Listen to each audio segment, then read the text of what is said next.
Hey, good morning, Dee. Good morning, Ray. So the last time we had a conversation, you had received a follow-up, I don't know what it was, a comment or a text or from someone that was basically said, hey, loved the conversation that you guys had, but when I got to the end, I was wondering, well, what am I supposed to do? Mm-hmm. And I thought that was kind of an interesting comment, and we had talked about that afterwards, and I think it would be a good idea. Maybe we start with maybe talking about the reason why. Totally. So what are your thoughts on that? Well, the comment came from a mutual friend of ours, and while I do appreciate what he said, and it made me kind of step back and go, oh, you're right. We didn't really wrap things up and have a solid, concrete, conclusive ending. But what I loved about this more was talking to you about that, because then it circled my wagons back. I think it's easy for us to fall into our old patterns. We're like, oh yeah, I'm supposed to do it this way. And the whole purpose of this podcast and our conversations, and in a way, you and I's connection and our brotherhood, is that we look at things from different perspectives, and we process things by not just looking at it one way and saying, oh, I guess that's how it is, but doing the Wayne Dyer approach of changing the way we look at things, but sometimes changing the way we look at things several times, and they're not having to be just one way of doing things. So the typical way that you conclude a podcast or a TV show, well, actually TV shows are supposed to leave you right as something's supposed to happen, like, oh, nope, there's the credits, you got to come back next week and see what happens. And in a way, I guess that's kind of what we did too, but that's not our intention isn't to do that so that you come back and join us next week. My perspective is our intention is to leave it a little bit uncertain so that for you listening or watching, that you are curious for yourself to explore it and look at it in a different way. Right. So the way that when you told me about the comment, I said, that's awesome, because that's kind of what we intended to do. It's not about giving you a 3-step process or 7 new habits or 5 blank, here's how you do this kind of a thing. And because I actually had this conversation with another friend that I can't, to me, it's like it feels off to presume or to be presumptuous that I have the solution to your problem. Oh, yeah. So, or vice versa, or that you have the solution to mine. So it's more about opening up that space. We talked about holding the space before, right? So it's more about providing the space for the thoughts that you buried or the thoughts that you didn't realize you had until you started asking those questions from a different angle, that opened up possibilities that, oh, maybe there is something here. I need to explore this, because your solution to your problem is your solution to your problem. Mm-hmm. It's not my solution to your problem. That's where me making that assumption makes me presumptuous to a degree. So, but at the same time, so much of our culture, and when I say our culture, like, I think it doesn't really matter what generation you're from or really where you live. Modern culture and society since probably 1950 something is really built around the idea of selling solutions to people. And so much of business and all of its iterations is built around selling solutions, especially in the coaching space. You and I have spent a long time in that space. And, I think we both have probably done different programs and different courses and different all kinds of things where, oh, you have this problem. Are these your pain points? Let me itemize your pain points. If you're feeling this way, and if you've had this experience, and if you've done this, I've got the answer for you. And by the way, I've done this too, and I've sold this too. Like, you know, one of the things that I learned from being a coach is that the more that I try to serve people by quote unquote solving their problems, I'm actually in a way kind of keeping them at times stuck in some of those same sort of paradigms, because like you said, my way worked for me, but I'm still working that out. I've reached a level of growth and healing from my previous experience, but that doesn't mean I've gotten to the end of the road. There is no end of the road. And so I think part of what it is that we're inviting people into is that journey. Like, we're going to grow and we're going to evolve and we're going to heal from some of the things that previously totally sidelined us. But the idea that you get to some sort of destination and then that's never something that you ever see again or doesn't pop up in some other little way. Kind of like my wife and I have been doing a bunch of work on our yard. And I've lived in this house for 15 years and she's coming and we're doing a bunch of stuff together. I've previously had this thought of I'm going to eradicate weeds and briars and stickers from my yard, and I'm going to get to a place where I never have to deal with that again. I'm going to do whatever it takes to get to a place where I never have to deal with that again. And I've found that that's just not possible. There's always going to be something to deal with. And so, like, the same thing is true with our life and when it comes to our lives, when it comes to this idea of I just got to find the solution. Oh, Ray's got the solution. I'll listen to what it is that he says, and he's got all the answers for all the different things, or D. Grant's got all the answers to all the different things. Neither one of us do, and neither does any other human being on earth. And it doesn't matter how rich they are or how much success they have in any way that you categorize that. It's just there's going to be things that are going to continue to come up, and it's up to us, I think, in a way, to continue to be adaptable and continuously learning and continuously growing and continuously looking at things from different angles. So one thing that I would like to just kind of as a reminder, you mentioned that especially since like the 1950s or whatever that we've, and what if you go backwards as far as history goes, and we have records of instead, and we look at the economies of the day, right? There was always people selling solutions. It's just the environment is all that changed. So, I'm selling you, back in who knows, thousands or millions, whatever years ago whatever you want to say, is I made clothes. You didn't have clothes. So I'm selling a solution for your unclothiness. So, right. So or, hey, I made a better type of footwear, or look at this wheel. Can you imagine what that would do to your life if you had one or two?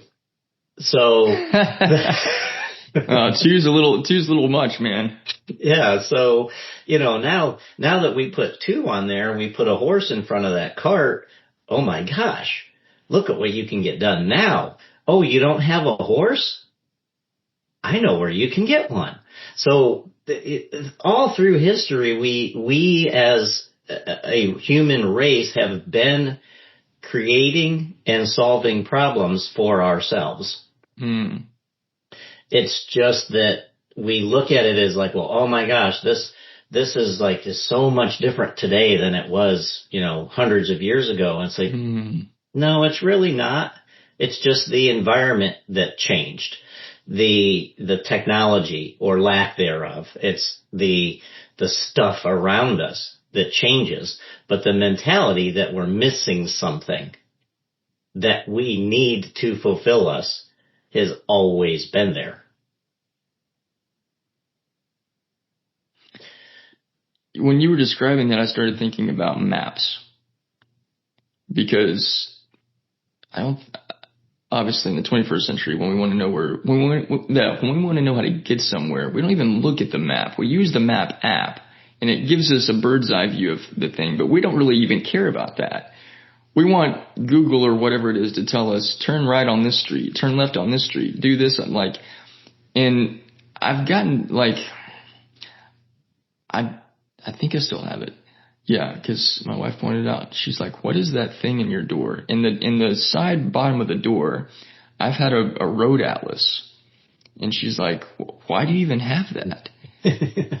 And I'm like, well, because what if I get to a place? I wrote a story about this in my Resplendent Window anthology. It's called Gigantic Epiphanies. And in the story, this guy is actually chasing after a supposed Bigfoot sighting. But he gets lost in Iowa, and he gets to a place where he loads his map, and the little pinwheel of death just keeps spinning. And it never updates, and he can't figure out where he is. And I live in somewhat rural Texas, and I drive through different parts of rural Texas, and I've gotten to several times places where there might be a cell phone tower right there, but usually the closer you are to the tower, the more terrible your service is, because it's spreading out wide and not up close. And I don't want to get to a place where I'm stranded or stuck, and my little pinwheel of death just keeps spinning when I don't know where I am. And so a map is one of the most rudimentary, basic technologies and solutions to our problems. But as you're talking about this, I'm thinking about going back in time. Like, yes, the wheel is one of the most quintessential solutions to problems and inventions ever made. But maps are too. And so there's such basic things that we have access to that we don't necessarily recognize as solutions to problems. But yeah, you're right. We as a human race have always been trying to figure things out, I think, is a big part of this whole thing. Right. And I love the analogy that you gave of the cell phone tower, because I use that a lot. And the technology actually has changed now. So it used to be, when cell technology first came out, the reason you didn't get the signal at the base of the tower was because it was angled. So there was an angle so now as the technology has changed, that's kind of swallowed up that spot. So, but it used to be, if you were standing under the tower, you didn't have a signal because you were too close. And the angle that it went, it missed you. So it's like my problem. I'm standing in the middle of my problem and I see no solutions. All I can see is my problem. Mm-hmm. Like, if you're in the middle of a storm, what do you see? The storm. So as you get farther away, you start to pick up that signal. You can start to see things a little bit differently. At some point, you get so far away that the signal is completely gone, but so is your problem.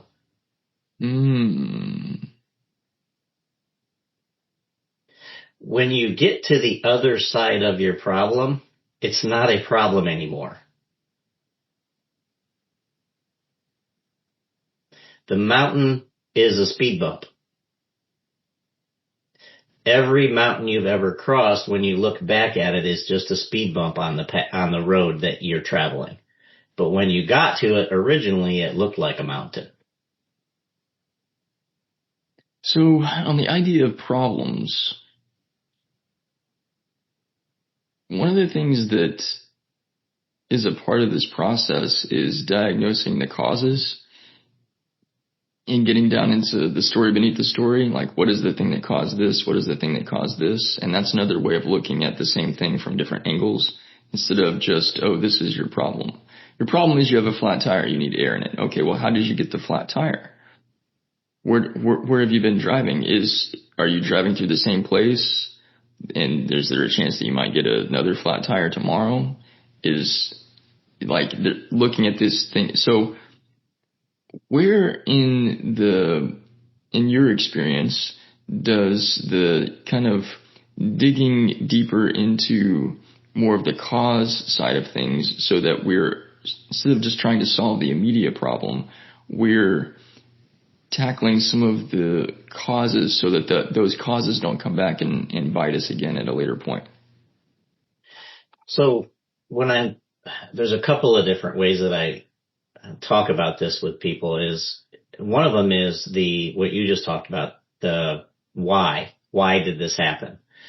And you almost never get the answer as to why something happened by asking why one time.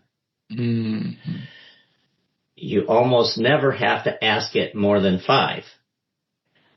So there's actually an exercise that's called the 5 whys. And the original application of the 5 whys was really more from a diagnosing why something happened, like why did this accident happen, or what made this unsafe. And it wasn't really necessarily related to diagnosing a problem that I'm experiencing in my life that's not physical, right? Maybe it's mental or emotional. But the application of that process works in other areas. So like you said, I have a flat tire. Well, why do I have a flat tire? Well, there's a nail. Okay, why is there a nail in my tire? Well, there's a box of nails sitting on the floor of my garage that I didn't see. Well, why is that? Why are those nails sitting on the floor of my garage? Oh, well, it looks like the box got wet and fell off the shelf. Well, why did the box get wet and fall off the shelf? Well, it looks like my roof is leaking. Why is my roof leaking? Well, there's a hole in the roof. I just asked 5 whys. Why do I have a flat tire? Because there's a hole in the roof.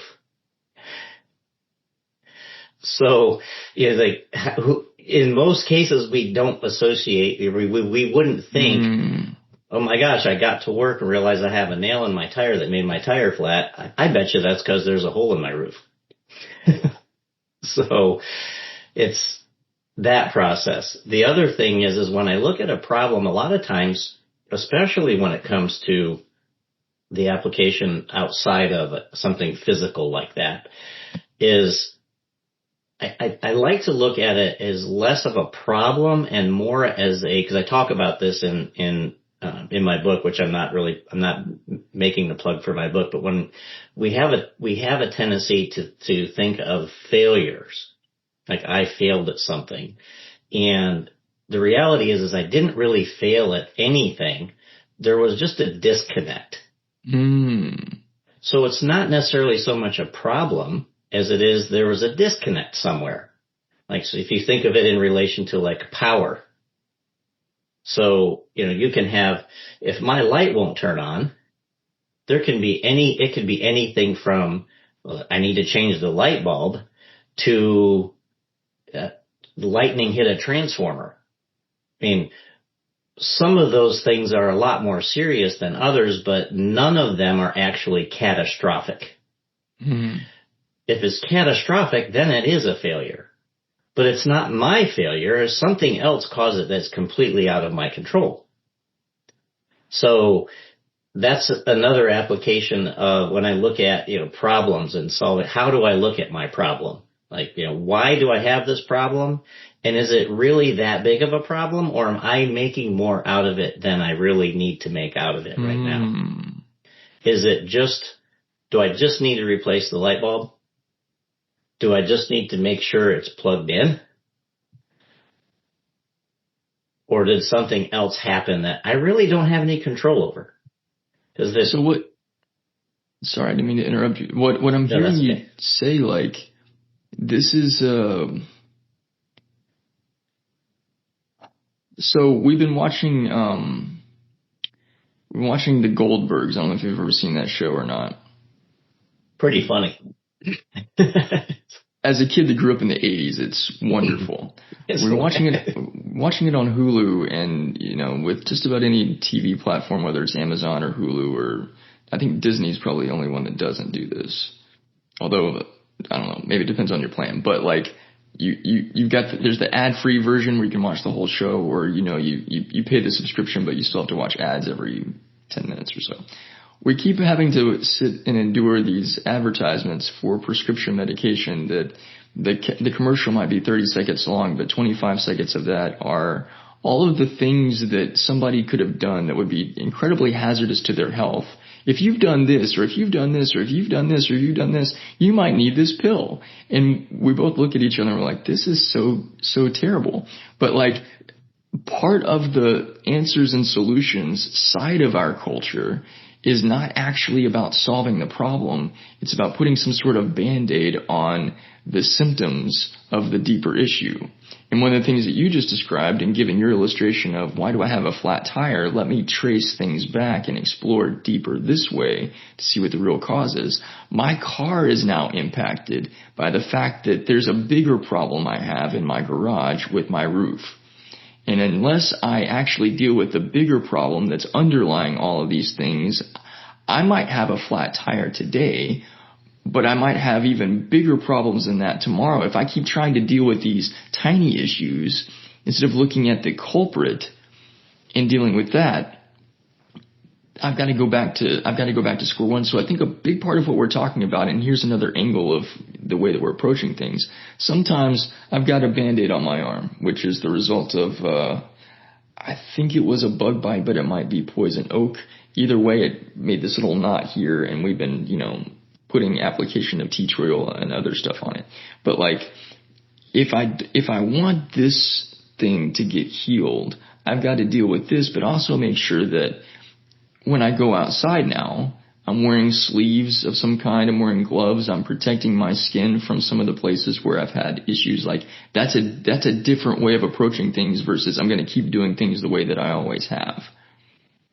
And so how does that kind of set with kind of the way that, our whole episode conversation today began with, we had a comment about the way we ended last week's or our previous episode's show. And now we're talking about, we're not going to have a conclusive ending. The whole idea isn't that there's a conclusive ending, which means there's not a one-stop solution. But like, with the work that you do in your coaching space, like, are you leading people into finding solutions, or what is it that you're leading them into? So I think I'm going to answer that. Because what's really interesting is that if we take this back, so if the circle, like we're trying to go back and complete the circle, when we started the conversation, we started talking about problems, and we started talking about how our society is, the human race in effect is about, the sales culture that we have, the shiny object syndrome, is that you have a problem that you may or may not have realized you had before you saw the ad or before you saw the thing, or I have the solution to your problem, and that's what I'm going to sell you.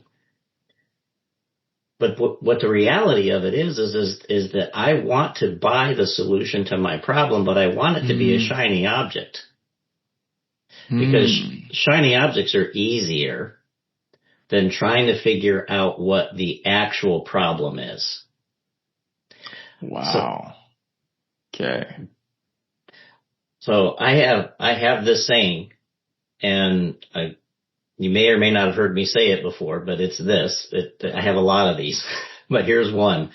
If you're constantly trying to solve the same problem, you're trying to solve the wrong problem. And what that goes back to is, like, we're kind of bringing this full circle, is most of the time we're dealing with symptoms. We're not dealing with problem. We're dealing with the symptoms. I mean, that's one of the challenges of medicine, for example, is, they're trying to diagnose the problem. And a lot of times they end up treating the symptoms, and they create additional symptoms because the thing they're using to treat creates another problem. And the actual underlying problem never gets addressed. And sometimes the underlying problem can't be addressed because the underlying problem wasn't caused by anything that can be treated by medicine. So if I choose to live unhealthy for my entire life, and I end up unhealthy at the end, the cause of that was my choice to live unhealthy. It had nothing to do with, well, now my heart is bad, or now I have diabetes, or whatever fill in the blank is. So now medicine's challenge is to try to fix it, but they can't, because they can't rewind and say, hey, you're 12 now, start making healthier choices. Or you're 25 now, start making healthier choices. Where you've got childhood trauma that hasn't been addressed. Right. Make better choices. That's, there's all kinds of examples. I'm using the medicine example, but it could be something else like that. Like, I never dealt with the trauma that I had. So if you're looking at a mental health thing, okay, you're treating me for anxiety, or you're treating me for depression, or treating me for fill in the blank. You never dealt with your trauma, and the trauma is what caused it. So now we're just treating the symptom. So that's the full circle of the problem. So when in the coaching world that I live, what I challenge people with is, let's try to figure out what the actual problem is. So like we've talked about before, the answer to the first question you ask is usually not the answer you're looking for. It's the same way with problems. Like, what I think my problem is actually not what my problem is when I go through the process of trying to actually diagnose what caused this. Well, okay, what caused that? At some point, you're going to get to the original cause. Now you get to the original cause. Okay, what do we do with that? Now, how can I fix it? Plot, what is it? Plot twist? Plot twist. I had a brain fart there. So as a storyteller, that's a terrible thing. Like, that's the most basic thing in the world, plot twist. How can you forget that, dude? But no, that's it. We're not looking at, I can't fix it. Okay. I can only fix how I think about it now. I can't change what happened. So I can't fix what happened. I can't fix the flat tire by fixing the roof. I can fix the roof, and then hopefully I don't get another flat tire for the same reason. Okay. I want to kind of ask a somewhat challenge to that, because there's a little bit of psychology in what you just said. There's also a little bit of spirituality, and that's kind of the way that you and I both process through things. So there's different people that have perspectives, philosophies, and teachings on this. Alan Watts is one. Joe Dispenza is one. Neville Goddard is one. Wayne Dyer is one, I think, too. Emile Coué, perhaps. But the idea of you talking about, I can't change what happened, so I've just got to figure out like what I'm going to do with what I know now. Where does the aspect of revision come into that? In kind of like, so if it's a traumatic sort of thing, and I'm thinking of something very personal in my life right now, that when I think about my own journey in different relationship dynamics, work dynamics, all kinds of things, I think I can trace the actual cause is not like an insecurity, and it's not fear of rejection. It's actually something more rooted in an experience I had in childhood where my voice got taken away. And one of the things that I've done to help to address that and heal it and kind of revise the way that I'm able to look at situations moving forward is I've gone back in my imagination and reimagined that scenario, but the way that it played out was different. And in some ways I've gone back and like I'm my adult self and I'm holding my little child self's hand and I'm walking myself through that process and being empowering. And I've read about that in different capacities, but does that fit into your paradigm of not trying to change the past or trying to fix things, but in some way maybe adapting or shifting the perspective so that now when you're looking back at the past and what happened, like there's a different perspective that you see it from? Everything is perspective in our reality. So yes, the answer is yes. Right? What would happen if I told myself a different story? Because the only story that I can be telling myself right now is the story that I have from my perspective. I can't see it from another perspective unless I choose to see it from another perspective. So I don't think we're saying different things. We might be saying the same thing differently, but I don't think we're saying different things. So if your perspective is, I've used this as an example, like I wrote an article on LinkedIn, remember, and you may or may not remember this in the Super Bowl last year, in 2024 Super Bowl, when the Kansas City Chiefs and Travis Kelce had got angry and got in the face of Andy Reid, his coach.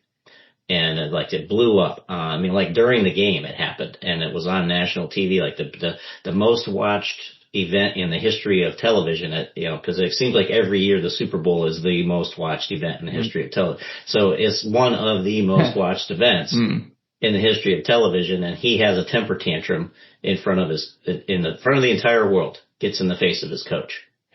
And I wrote an article about that, and it was all around fixing the problem, like the problem with Travis Kelce is what I called it.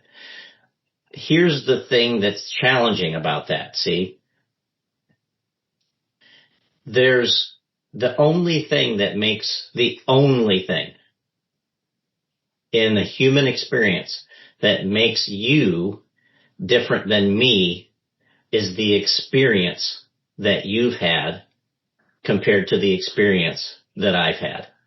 If I was born as Travis Kelce and had lived my entire life as Travis Kelce up to that exact moment in time when that incident happened, I would have done the same thing.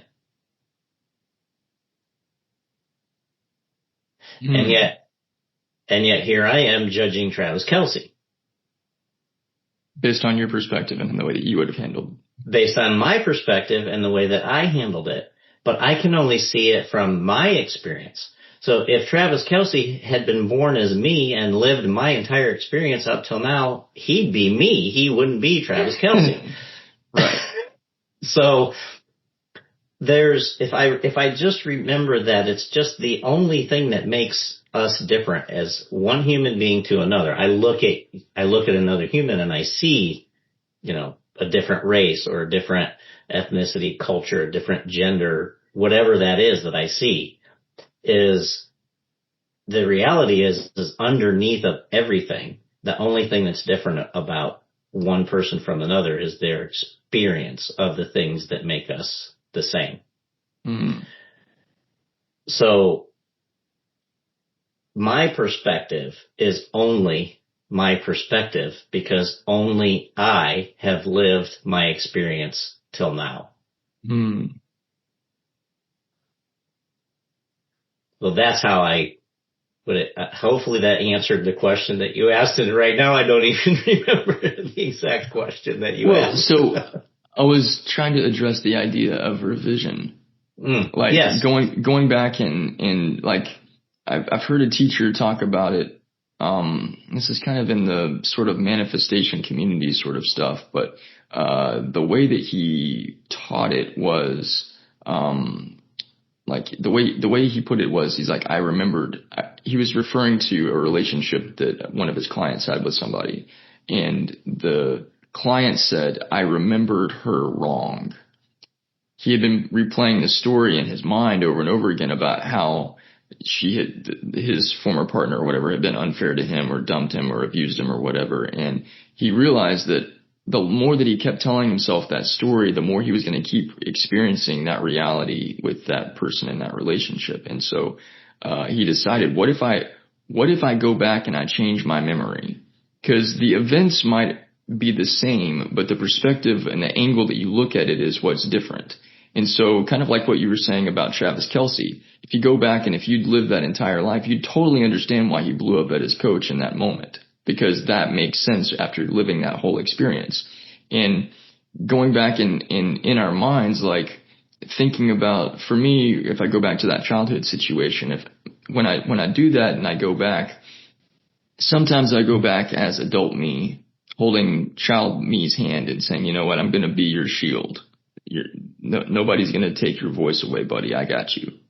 And then in other times I go back and I step into the role of the person that kind of took my voice away when I was a kid, and I remember that experience differently.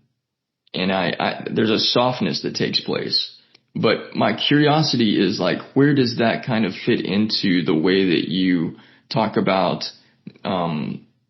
both a problem solving thing and also in a taking care of the bigger issue that's underlying the things that we're dealing with? Does that make sense? Yeah. So you're saying, I remembered, and when I like, so I heard it put this way before is if you put a hyphen after RE, so remember. Mm-hmm. So anytime I'm remembering the past, I'm putting the past back together. Mm. From my perspective, I can choose to put it back together differently. Yeah. If I want. Mm-hmm. So that's what I would say, or I don't know if that's, the question is do I want to? And what does that do if I try to remember it differently? Because a lot of times if I want to remember something where there's trauma, I have to let somebody else off the hook. Mm-hmm. And a lot of people don't want to do that. Yeah, because it's more comfortable and safe in a way to hold on to something that, especially if it's anger. Yeah. Than to let that go. Yeah. So might be a good spot to wrap this up, maybe leave it open-ended a little bit and kind of let it simmer and come back to it later, see what happens. What do you think? That's well timed. Yeah, because we're kind of at that pseudo 45-minute mark. Yeah. So in typical fashion, here's there is no definitive conclusion to sum up everything that we've talked about today. We have gone down the road of we're in a world that is constantly trying to sell us solutions to problems.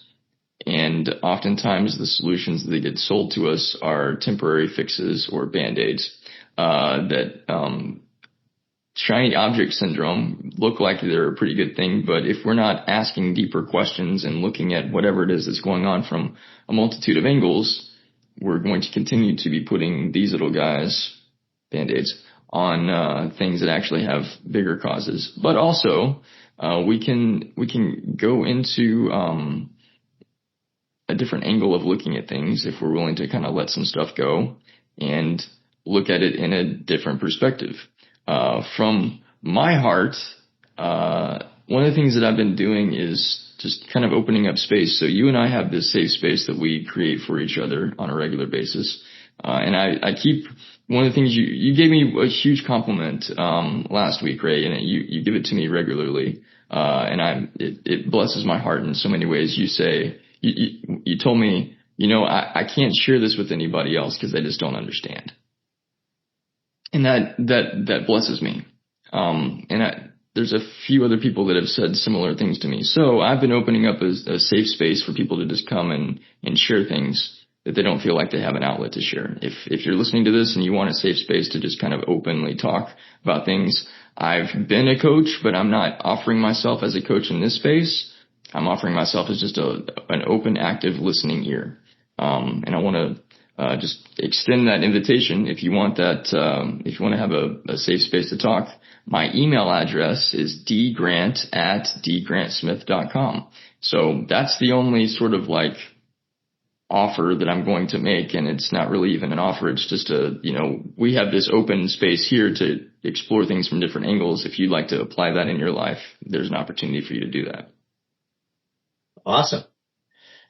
And I already have that email address. But I would encourage, I would also encourage anyone to go to that spot. I will just say that I'm not here to fix problems.